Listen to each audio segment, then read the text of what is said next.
Ravanusa ti trova. Ravanusa è una città particolare, tu puoi stare anche a miglia di distanza da Ravanusa, ma Ravanusa ti trova. O stai a Roma, o stai a Colonia, o stai a Berlino, o stai a New York, Ravanusa ti trova. Io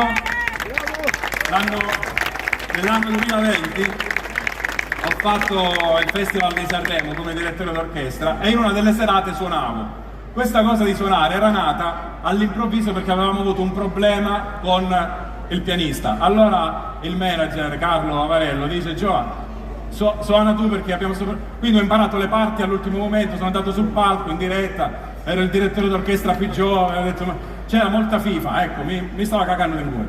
Quindi, ma cosa succede? Mentre stavamo andando all'Ariston con l'artista, con tutto l'entourage Universal, con Carlo, ad un certo punto mi sento chiamare in lontananza: ma Gioa!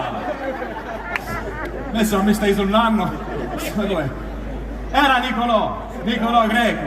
Ci siamo incontrati due ravanusani a Sanremo.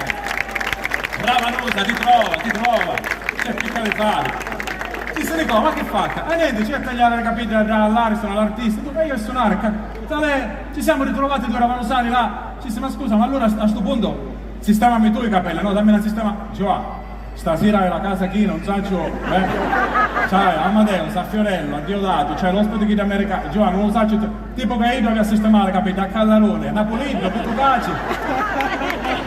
Là io ho capito che noi abbiamo una marcia in più, ragazzi, noi non ci dobbiamo mettere paura davanti a niente. Quando arriva questo momento, io ho detto ok, io non posso avere paura, io sono di Ravanusa, io sono leggenda. Noi che siamo cresciuti con i carri armati e con le ruote a palline, carittavamo delle cannolette, pericolo ad essere investiti di qualche tiro, e cavamo la lanna alle 8 di sera. Noi che siamo cresciuti con le pizzette dello Zistè, diciamo, Tassagonese, dai Enzo, dai. Noi che siamo cresciuti con le Ador dello Zimario. Noi che siamo cresciuti con le panine di uomo, dai ragazzi. Come si può avere paura della vita?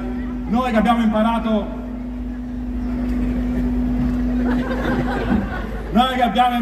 la matematica con il professore Ciotto, come possiamo avere paura, ragazzi? Mi ricordo ancora il professore che mi diceva: Gioa, che c'ha in testa fumiere? Sta attento alla scomposizione, puttanazza la sai Giorgiolena.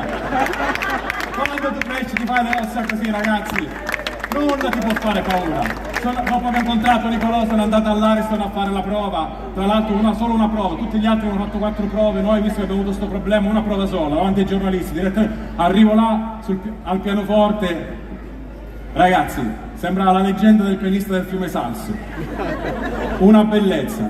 Questo, ragazzi, vi volevo raccontare questa storia per dire che a prescindere da quello che uno fa nella vita, da dove venga, soprattutto se viene da Ravanusa c'è la marcia in più. E Nicolò Greco, e nel mio piccolo anche io, siamo la dimostrazione che con la passione si può arrivare anche al tempio della musica italiana o del cinema, quindi applauso a Nicolò. Grazie.